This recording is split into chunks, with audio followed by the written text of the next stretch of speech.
नमस्कार दोस्तों, मैं राजेश मोहन उप्रेती पिथौरागढ़ उत्तराखंड से।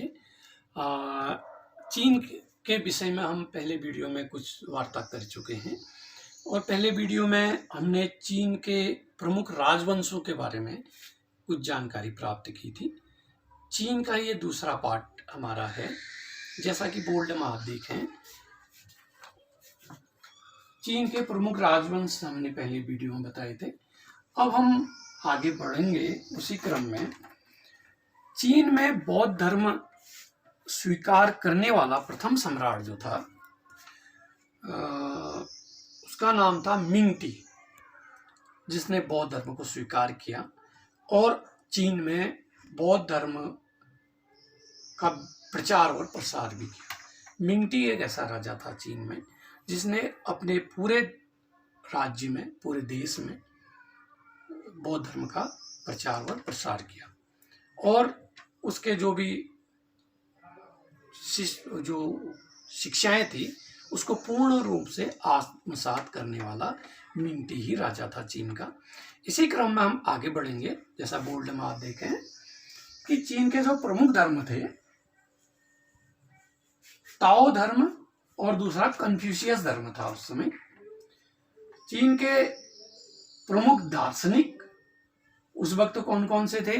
चीन के प्रमुख दार्शनिक आप देखिए, चीन के प्रमुख दार्शनिक आया कन्फ्यूशियस, लाओ त्से, मैक्सियस और मोत्सु।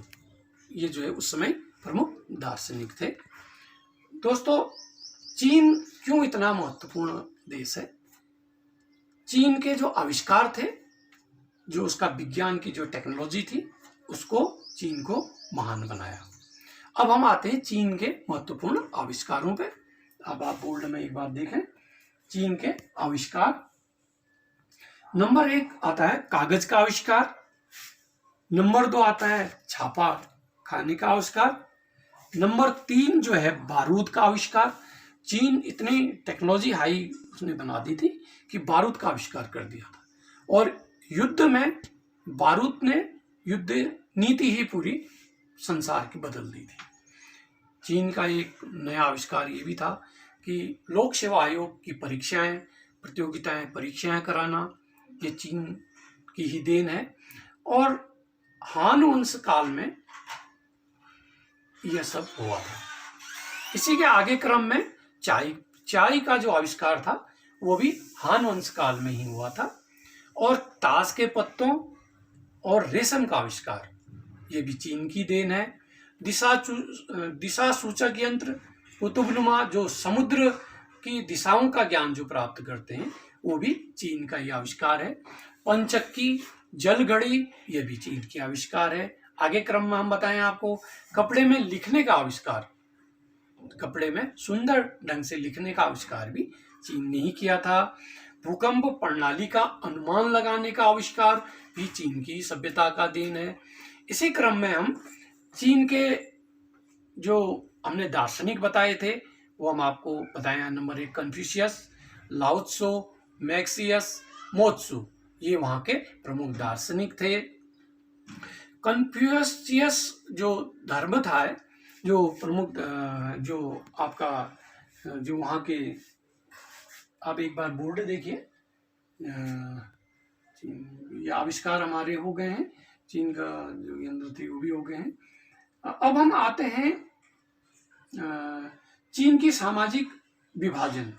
जो चीन का समाज कैसा था? दोस्तों, चीन का जो समाज था वो 4 भागों में विभक्त था। सामंत, पुरोहित और व्यापारी शिल्पकार। जैसा कि बोल्ड में हमने ये लिखा हुआ है, सामंत, पुरोहित, व्यापारी, शिल्पकार, किसान, मजदूर, मंदारिन और विद्वान। ये जो है समाज, जो उसकी समाज का जो वर्ग थे वो 4 वर्गों में विभक्त था। चीन के समाज में दास प्रथा भी थी, लेकिन एक चीज ये थी कि चीन के समाज में हमेशा के लिए दास नहीं बनाया जाता था। चीन में दासों को 3 वर्ष के लिए दास बनाने की प्रथा थी। मात्र 3 वर्ष तक दास बनाया जाता था। सी वांग टी ने चीन के इतिहास में पहली बार सामंत व्यवस्था को समाप्त कर दिया था और साम्राज्य का सूत्रपात बांधा था उसने। और चीन के इतिहासकार, महान इतिहासकार माना जाता है चीन का, उनका नाम है शुमा। शुमा जो थे वो वहां के महान इतिहासकार रहे। राजभाषा को चीन में वांग, जो राजा को चीन की भाषा में वांग अथवा स्वर्ग का पुत्र कहा जाता है। वांग कहा जाता है राजा को और उनको स्वर्ग का पुत्र भी कहा जाता है। पूर्व काल में भारत से चीन में बौद्ध धर्म के प्रचार के लिए कुछ लोग गए थे, कुछ बौद्ध गए थे। उनमें जो प्रमुख थे मातंग और धर्मरक्षक, ये दो जो थे वो बौद्ध प्रचार के लिए गए थे और कई वर्षों तक वहां रहे चीन में और उन्होंने बौद्ध धर्म का प्रचार प्रसार किया। अब वहां की जो प्रमुख पुस्तकें, इसके बाद हमारा चीन आने जाते हैं। अच्छा, और एक और हम आपको बताएं इसमें, भारत आने वाले चीनी यात्री, हमारे भारत का इतिहास कैसा था, हमारे लोग कैसे थे, हमारी खान पान की व्यवस्था कैसी थी, हमारी शिक्षा की व्यवस्था कैसी थी, यह हमें चीन के इतिहास से भी मिलता है। दोस्तों, हम भारतीय जो थे केवल मनगढ़ंत गणना करते थे, ऐसा हुआ था, ऐसा हुआ था, ऐसा हुआ था। इतिहास मतलब एक जिस प्रकार से चीन ने इतिहास लिखा या अन्य जो संस्कृतियां ने अपना इतिहास लिखा, उस प्रकार से कालक्रमबद्ध ढंग से हमारा इतिहास नहीं लिखा गया। हमें चीन के इतिहास से अपने सामाजिक, राजनीतिक, आर्थिक दशाओं का पता चलता है। उसमें भारत आने वाले जो चीनी यात्री थे उनका महत्वपूर्ण योगदान रहा है, जैसा कि बोर्ड में हमने लिखा हुआ है, जिसमें हमारा नंबर 1 भारत आने वाले यात्री फाहियान, यह चंद्रगुप्त विक्रमादित्य के समय भारत आए थे। 15 वर्षों तक बौद्ध ग्रंथों का अध्ययन किया। इन्होंने चांडालों की सामाजिक स्थिति का वर्णन किया था, फाहियान ने। उसके बाद जो आए, उसके बाद हमारा दूसरा आता है सुंग युन, ये चीन से भारत आए। इन्होंने जो है बंगाल, बिहार और अन्य जगहों पर आर्थिक दशाओं का इन्होंने वर्णन किया था। ये आए थे तुम्हारा 512 से 513 ईस्वी के आसपास ये भारत आए थे। इसके बाद जो आए थे हेनसांग भारत आए, और हेनसांग जो है हर्षवर्धन के काल के समय ये आए थे।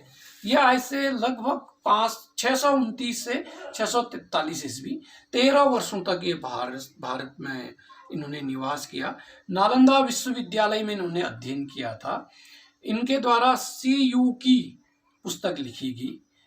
दोस्तों, इसके बाद जो है इत्सिंग जो है भारत आए। यह इनका काल जो था 671 से 695 ईस्वी के आसपास रहा। इन्होंने भी नालंदा विश्वविद्यालय में अध्ययन किया। मालवेन लिन 7वीं शताब्दी में भारत आए, और इसी समय चाओजू कुआं जो है वो भी भारत में आए थे। उनका जो कार्यकाल है 1125 के से लेकर के 1200 के समथिंग, इसी मध्य में वो भारत आए। इनके द्वारा जो है पुस्तकों की रचना की गई और व्यापार पर विशेष आदान प्रदान पर इन्होंने अपना लिखा था कि किस प्रकार व्यापार होता था भारत में और क्या क्या चीजें होती थी। इतिहास की जो महत्वपूर्ण जानकारियां हमें, भारत की जो महत्वपूर्ण जानकारियां हमें इन दार्शनिक जो विदेशी व्यापारी भारत आए थे उनसे हमें पता चलती हैं। और चीजों के साथ ही 1-2 चीजें और मैं बताना चाहूंगा। चीन की जाति जो है मंगोल वंश की थी, और इनका जो रंग था, जैसे हम लोगों का रंग भारतीयों का रंग है, उसी प्रकार इनका भी एक रंग चमड़ाई रंग इसको कहा जाता है, जो पीला रंग इनका था चीनियों का। और ज्यादातर चीनी जो है छोटे कद के भी होते हैं। और चीन की जो प्रमुख पुरानी जो पुस्तकें, जिनका काव्य संग्रह जो था, उनका सीचिंग और शूचिंग जो था इनका ऐतिहासिक ग्रंथ था। चीन के गांवों के समूह को हीन या प्रांत हीन कहा जाता है, वह प्रांत को सेंग कहा जाता था, और चीन की सभ्यता में संयुक्त परिवार की प्रथा प्रचलित थी। दोस्तों, एक चीज और हम आपको बताएं, चीन में जिस प्रकार से कहा गया कि सप्ताह जो था, हमारे जो भारत में सप्ताह होते थे 7 दिन का माना जाता था, लेकिन चीन में जो सप्ताह था वो 10 दिन का सप्ताह होता था। और दास प्रथा यहाँ हमने जैसा पहले बताया कि 3 वर्षों तक की कोई भी आदमी दास रहता था, और राजा को यहाँ वांग कहा जाता था, और जिसको स्वर्ग का पुत्र कहा जाता है। तो इस प्रकार से चीन के इतिहास के बारे में हमने पहले वीडियो में और दूसरे वीडियो में हमने आपको कुछ जानकारी दी। यहाँ का चीन के महत्वपूर्ण आविष्कारों के बारे में बताया, वहाँ के जो 7 आश्चर्यों में चीन के जो किला था, जो आपका किला है, उसके बारे में हमने पहले बता दिया। दीवार जो है वहाँ की, वो महान दीवार सी वांगटी द्वारा जो है उसका निर्माण किया गया था। लेकिन जो है यह 7 आश्चर्यों में, संसार के 7 आश्चर्यों में आज चीन की दीवार ने अपना महत्वपूर्ण स्थान बनाया है। सामाजिक, राजनीतिक और आर्थिक दशा के बारे में हमने बहुत कुछ आपसे बता दिया, वहाँ के आविष्कारों के बता दिया। तो आज दोस्तों इतना ही। यह चीन का जो इतिहास था वो कुछ बहुत हमने संक्षिप्त जानकारी आपको दी है। अब हम आपसे अगले वीडियो में मिलेंगे। नमस्कार।